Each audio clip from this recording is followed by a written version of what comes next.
What is up there, Z-Man fans? We are back here on another Wednesday night to talk about Raised by Wolves, this pretty darn cool sci-fi action thriller drama, pretty much toss it all under there, but mainly sci-fi, if you will, on HBO Max. So if you don't have HBO Max, definitely try and find a way to find the show. I think there's even a free episode on YouTube if you want to check out the first one, and let me tell you, it's quite a ride. Adam, welcome back to the show.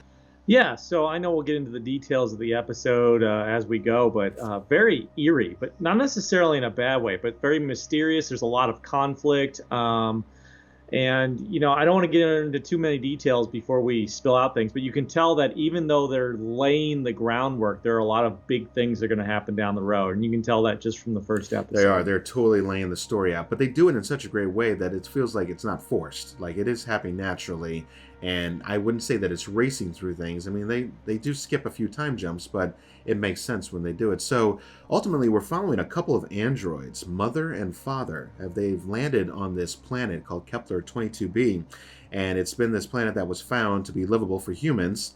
And they have headed there with a cargo, a small cargo, inside their little lander. We're basically there to start a new human population because Earth has pretty much been ravaged by war and is dying. Yeah, and the thing that I find really interesting about watching these androids interact with each other, like you said, they're named Mother and Father.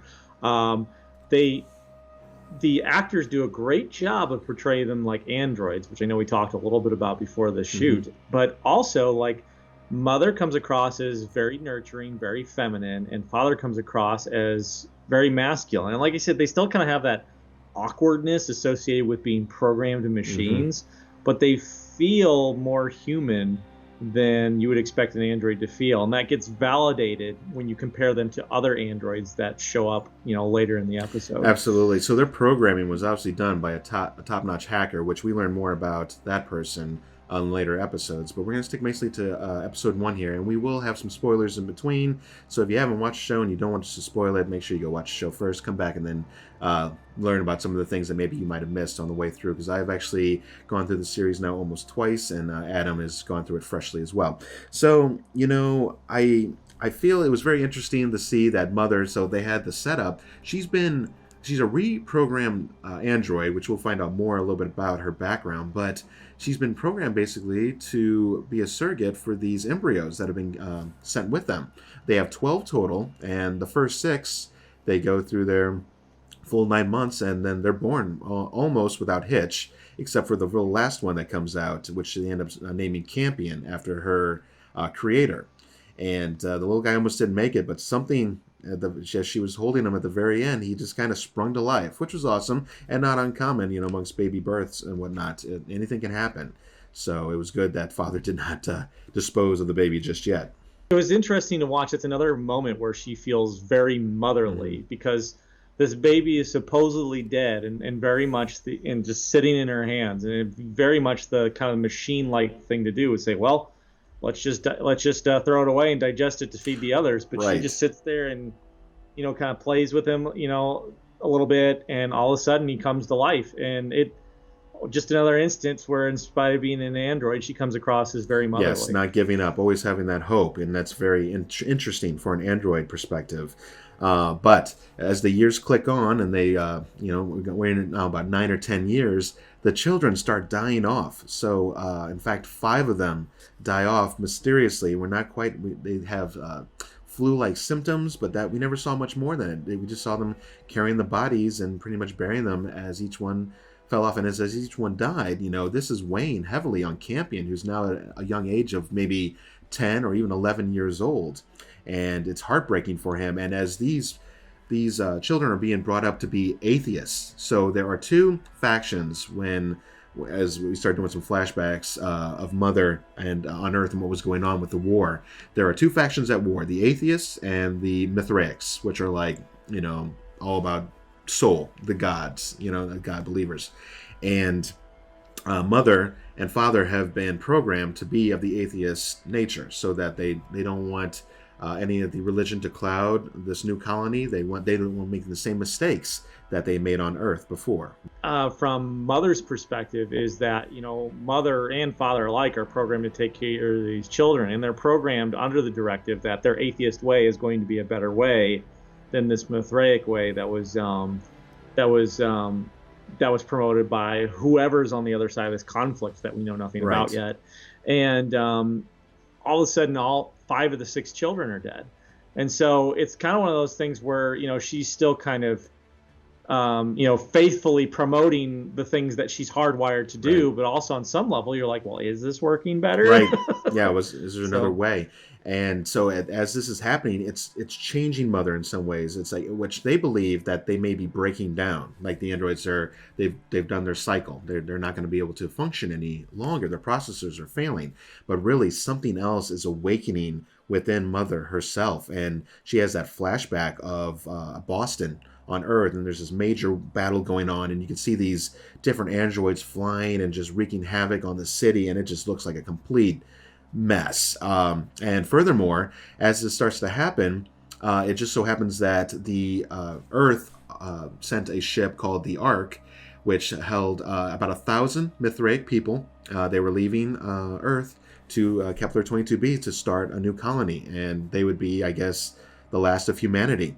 And Mother and Father are aware that the Ark is now orbiting their planet, and so Father takes it upon himself to make the choice, because he knew Mother would be very upset about it, to go to their crashed lander, their original one they landed in, that's actually kind of down in one of these very circular, very perfectly circular pits, and go down there and to hit the beacon to basically let them know where they are. Yeah, and Father kind of shows this throughout the series, but this is the first time where Father really kind of breaks directive in order to try and figure out how to better equip the children for survival. Right. So in this case, he looks at Campy and he sees him alone. And he's like, he needs human interaction to survive. Right. So whereas Mother breaks the directive to protect her children, as her doing the protecting, Father will often break the directive to make the children tougher, which is actually very standard in how those roles tend to play out in real life. Yeah, yes. Yeah. So like with actual human beings. So I thought that was very interesting. Yeah, I love that about this show, how they keep things true to how things really pretty much are. And it's not, I wouldn't say it's like nature taking its course, which they bring that up in one of the episodes. The Father says you should let nature take its course, that old saying on Earth. And then she says nature has no course. Basically things just happen. And I thought that was interesting how they brought that up along the way. But basically, once he does the beacon, he tells Campion not to tell Mother, but she finds out all the same, and I think he reveals it to her, and she goes ballistic haywire. Like, at first she tries to hold it in, but you can tell it's not working, and she gets very physical with just a few movements at first, kind of attacking Father, and then it's like it went from like 0 to 150 miles per hour in like seconds, and she takes Father and slams him down on one of these bone spikes from these animals that are around, which Adam, we'll talk about those before we get out of this episode, right? And he's like, Mother, I'm hurt or whatever, and then she rips out his processor, which pretty much clunks him out, which we see how easy it is for these droids to go down. If they can get to the processor and rip that out, then they're a done deal, right? Right. No, and it kind of why I used the word eerie to describe the episode when we were talking earlier is, I mean, this is yet another conflict that's happening, and all of a sudden this person who's been very nurturing and very, very supportive takes this very violent turn when she doesn't get what she wants, and it's kind of foreshadowing as to what's to come. Really. It is, and we'll talk about that. Yeah, more. And so we mentioned something about how she slammed him down on this sharp kind of saber tooth thing from one of these dead animals. So at one point, Mother and Father are kind of, as they're doing their planting and they're trying to harvest their crops, they find one of these huge like monster heads, of an animal that probably was on the planet once before. But these things, I mean, the average tooth is about, I don't know, 7-8 inches long or something, and at least on this one. And they dug up smaller ones as well. But you're trying to understand more about, okay, what happened to this planet? Why did these things die out? They were also buried for a long time. So how long have they been buried? I mean, there's a lot of questions that start popping up in between here, all this madness. Right, and like you said, these bones practically look like the size of dinosaurs. So while this whole thing's going on, everything we've talked about, Mother and Father establishing the colony, giving birth to the kids, like they're growing crops while all these bones are scattered all over the place. So you've got foreshadowing about Mother becoming more violent. You've got foreshadowing about there was once a larger creature here, whether it's still here yet anymore or not is Yeah, debatable. And then we didn't even touch on, like, how when Tally died, it almost sounded like there was somebody drawing her to this pit that she fell that's down. right. So there's a lot of weird things going It on. is, and it gets even weirder as we get into future episodes. But yeah, when we saw Tally leaving the compound for that first time, just to hit back on that right quick, she was just kind of singing. She had her little, made doll out of twine and twigs or whatever like that. But, it seemed like not a care in the world, and she walks what presumably looks like just walks straight off into this pit that's in the ground. Which, mind you, if you weren't watching where you were walking at night, you could easily walk into one of these things. And there's multiple pits around this landscape that they've shown us, and yeah, that was the first major tragic death. Now, she's the only one that actually fell into a pit. The other ones, it seemed they were dying of some kind of maybe a poison or just something in the atmosphere. But yet Campion is unfazed. It never seems to matter for him, which then gets into other things about this prophecy. But we'll wait until later episodes before we really talk about that. So, as we Right. finish off with the killing of Father at that point in time, it's like we're already going, like I said, 150 miles per hour, and before you know it, she looks off in the distance, and the Mithraics have landed. And I think they sent down about 4 people, give or take, Adam. One was an android, and the other 3 are just male, I guess, warriors for the clerical, you know, whatever faction. Yeah, yeah, some kind of warrior clerics for sure. There's this there's this guy who's calling this shot, who you eventually find his name is Marcus, and these 2 other guys that accompany him to the camp. And yeah, basically they get there, and Mother doesn't want them there, but she's polite to them. She lets them in, feeds them, and they talk a little bit. Marcus, kind of the head cleric, tries to convince Campion to go aboard the ship with them, and Campion seems kind of interested. Mother's not really having it, and And remember, too, yeah, Campion did not want to leave her no matter what. He said, he goes, I'm only going if Mother is going. I mean, he was very right. devoted to her, which I was loving that about his character at that point in time, as any good son, or even daughter for that matter, would do. And, I wanted to point out before we reveal what ends up going down is, I thought Mother tried to do as much as she could without being completely irate or rude to these men, basically saying, we don't want your religion here, we don't want you here, please get off our land, and this and that. And they just keep coming back with these little hits like, well, we're on this brand new planet, I don't believe there's any law about where we can or can't. They're messing with her. And I can Right. understand where her anger strives from, but we know what happens when the shit really hits the fan and they try to take Campion by force.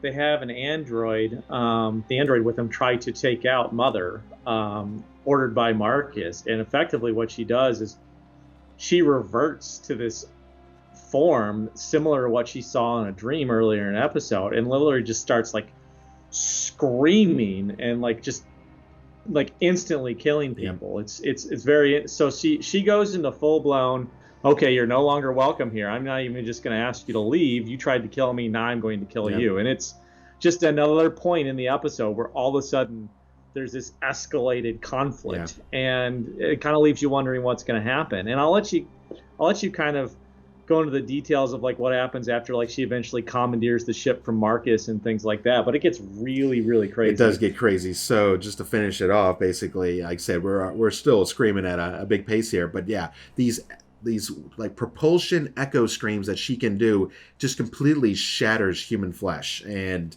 you got to admit, the effects were pretty cool when you see those 2 guys and their faces just kind of like just immediately deformed. They just drop dead. Now, mind you, these were some of the extras. Marcus manages to run away and he gets to their lander, but she quickly catches up with them. Anyways, getting through it, she manages to get inside the lander, kind of knocks him out and throws him outside like a rag doll. And then she heads up to space to head towards the Ark, because I think she now realizes, and we talked about this, Adam, that they're not going to stop. They're just going to keep coming, and she has to put a stop to it while she can. Now, this is, of course, going to a radical side, but as an android, I would expect nothing less.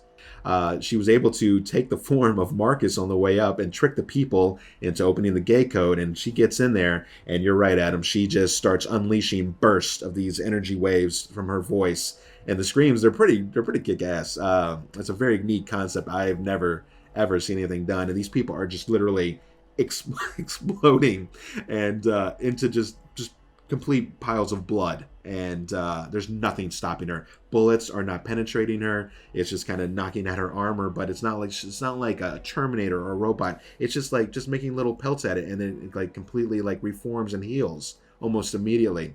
And anyways, she gets into the main cabin room. The cockpit. Kills whoever she needs to, forces one guy to give a retinal scan, and puts her on a collision course for Kepler 22b. And that's exactly what happens. She gets out of there, takes 5 children first, mind you, before she gets done with this mission. She takes 5 of the Mithraic children, and then lets the ship go down, and Campion watches as this arc ship just cruises right on over their settlement and just nails one of the canyon walls and just completely, implodes, explodes, everything else in between.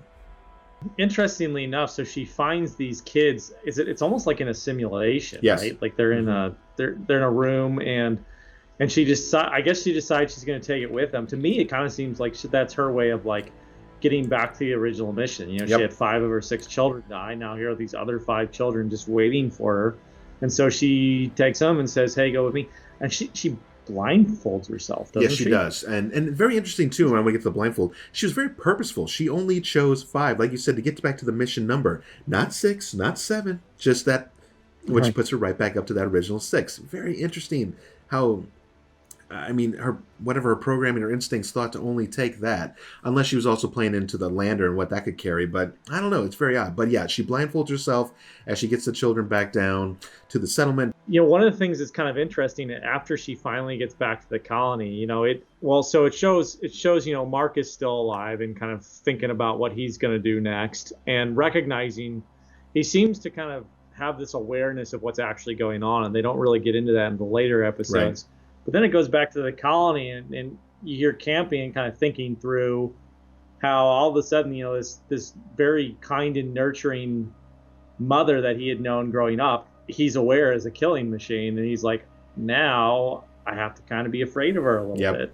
So it was a great setup to a first episode. Those were definitely all the major highlights as we got through it. The executive producer of Ridley Scott, Adam, did you mention that you actually saw him under the director tag as well on a few of these episodes?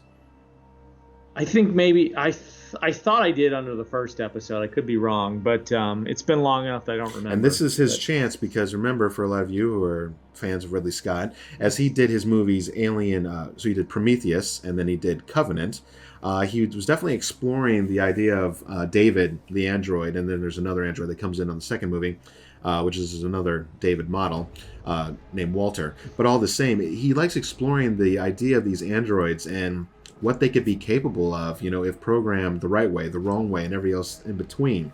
And so instead of doing more of that in the Alien films, which I think people were pretty much tired of, they, at least they exhausted on it, they wanted to come up with another series. And this is his kind of, I guess, his baby when it comes to the androids and how they play a factor in the human world.